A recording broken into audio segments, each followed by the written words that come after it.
Hey everybody, tonight we're going to be talking about ritual communication, SciComm streams, and public health while playing a few Playdate games. But first, my intro.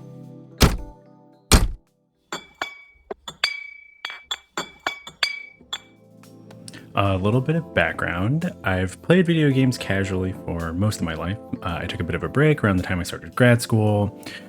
It's also when I started watching Twitch streams. It was something nice to have on in the background while I worked, and it was kind of the next best thing to playing video games myself. I started streaming myself in the past year or so, and it's been a great chance to see cool examples of science communication and community building in an unexpected online space. And the games I'll be playing, you'll see down below, are an indie handheld system, Playdate, by the makers of Untitled Goose Game. It's a really cute little yellow brick with a circular crank. It has really pared down controls and richer graphics. I love it. But enough about me. Let's dive into this first game and this first question. The first one we have here is, what is SciComm? So SciComm is short for science communication. And when you hear that, you might think of a documentary or NPR or like a PBS show. And that's definitely part of it. But there is also so much cool stuff going on these days outside of traditional media. For example, Lee Constable, aka Constable on social media, is doing a ton of great science communication on TikTok, on Twitch live streams, in longer form articles. But the Twitch streams are really what I'm excited about. They're super fun, they're interactive, creative, and they feel a lot more like a hangout than a lecture or even like a fun educational video like they make on TikTok. Yeah, so that word there, ritual communication, what is it? One thing that happens when we communicate is that we share information. So we can think of that as maybe like a radio station broadcasting songs. Right, it does its job if the music and the ads and everything are getting across and the signal is clear, it's all good. But that's not the only thing that happens when we communicate. Right, when we communicate, we also set a mood, we reinforce specific habits, we build relationships. We can think of this as like a DJ at a wedding, reading the room, going through the kinds of songs we expect to hear at an intergenerational party and trying to maintain a specific mood, right? And that wedding DJ does their job if people are having a good time, and especially if like the wedding couple is happy. This radio DJ aspect of communication is called transmission communication, right? You can think of like broadcasting a signal from A to B. And this wedding DJ aspect of communication is called ritual communication. And here's an example of why we need the ritual lens of communication. Let's say you see your neighbor every day and say, "Good morning." Though this might not make that much sense through the transmission lens, because you're not sharing new information, but we would do it anyway. What's the point? So for that matter, similar line of logic, why would you ever need to tell someone you love them more than once? Clearly, a focus of just transmitting information from A to B is not enough to understand human communication. So why does this matter for public health? You might have heard the word misinformation or disinformation a lot these past few years, and for good reason. Myths and conspiracy theories about COVID-19 vaccines are a major hurdle in the way of pandemic recovery. Across various studies, researchers recommend a variety of transmission-focused ways to counteract the COVID-19 infodemic. Things like debunking, education, government transparency, social media outreach, and overall clear communication. At the same time, a review of COVID-19 misinformation research found a lack of evidence that these approaches work like overall in general. This doesn't mean that we won't find specific methods that work or specific contexts or specific kinds of misinformation that are suitable for like pre-bunking or debunking or correction. And it doesn't mean that we can stop addressing inequities in access to health information, but it does mean that we should also consider the ritual aspects of communication that help build emotional and social bonds, because misinformation and disinformation is closely related to trust, which is not just a logical and informational sort of dynamic.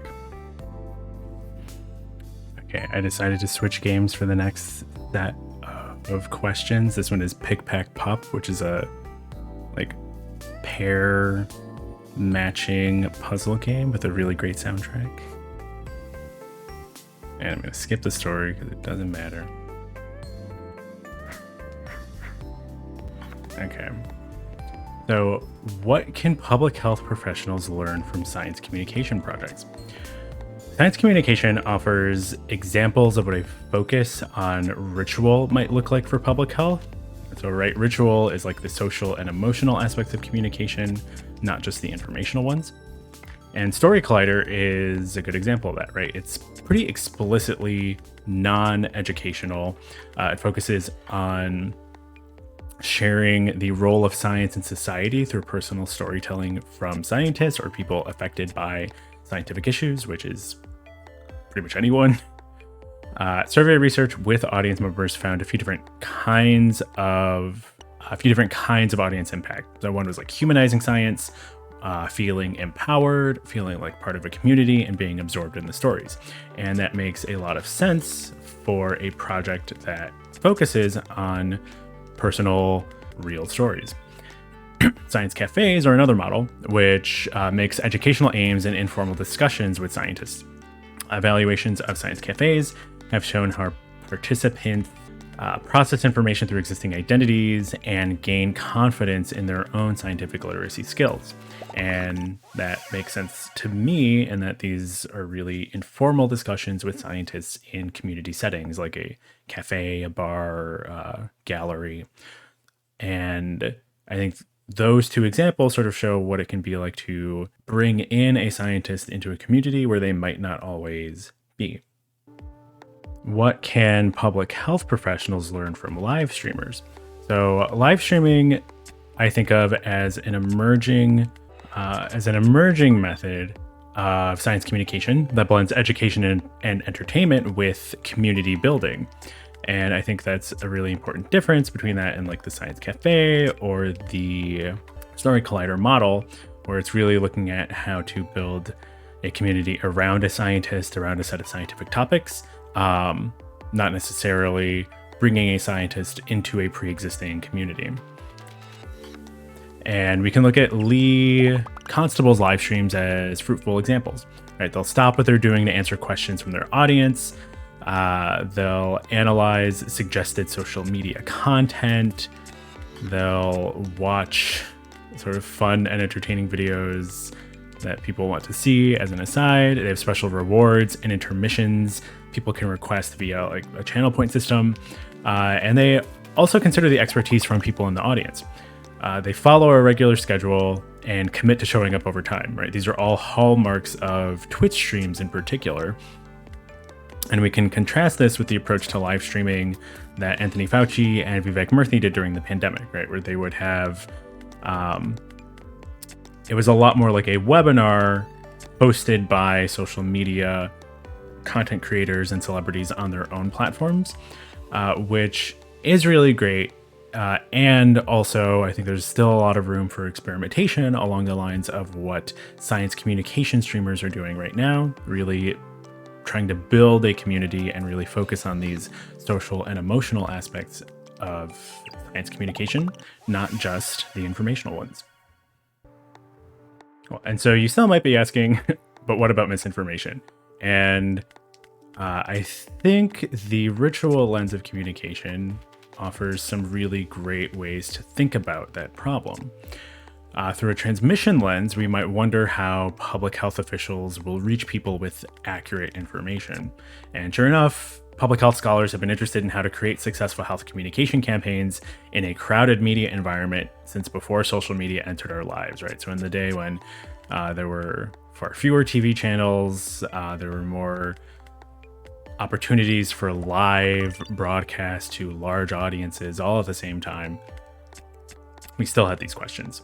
And how much harder is it going to be today when 500 hours of video are uploaded to YouTube and 231 million emails are sent each minute, and millions of social media accounts are sending out automated messages each day, and when trust in news media is politically polarized, and when decentralized platforms are gaining prominence, limiting the reach of information in the face of server and user and platform-specific content moderation, and on and on and on.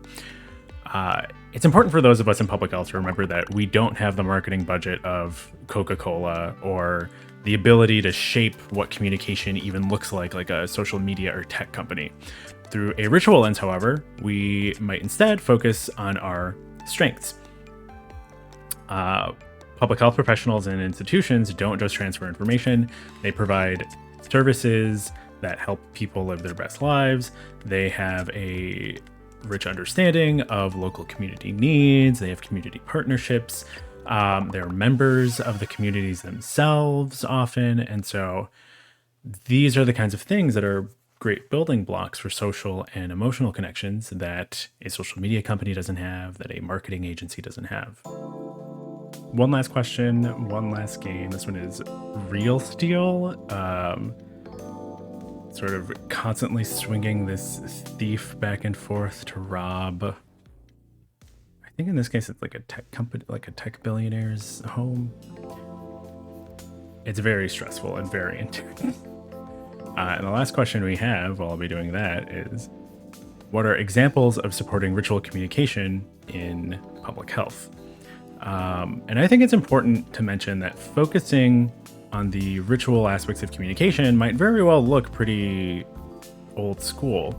I've been emphasizing new technologies and changes in the media environment, but we have a lot of time-tested methods in public health for building social and emotional bonds and trying to achieve certain kinds of dynamics and relationships between health institutions and underserved or other communities. Community health workers, for example, have been shown to improve health management while also working to protect their communities from harm via health institutions. Oh no. Okay. Photo Voice, as another example, has proven a useful tool for community advocacy and research, and to speak back to health professionals in the face of discrimination. It's important that our field's response to misinformation and disinformation does not just involve paying social media companies and marketing firms to broadcast out messages. It also should involve investing in the communities that we want to reach. The ritual lens reminds us that it should involve putting more resources into communities directly, spending more time with the communities that we want to reach, and creating many sustainable touch points and interactions that often involve paying people to actually interact and communicate and do outreach. It also means showing up where we can be of service. And so the sort of important thing that also implies is that it also means using political advocacy, using all the tools that we have to secure more sustainable funding for public health departments and agencies. Right? All this relationship building and on the ground work that I'm talking about requires money. It requires paying those people. It requires investing resources. And if we don't have those resources, then we can't exactly do that. So, I think a ritual lens of communication really highlights and bridges that technical aspect of communication with what it takes to actually carry out programs in the real world and put more resources in the places that we actually want to reach. So thanks so much for watching, and I'll catch you next time.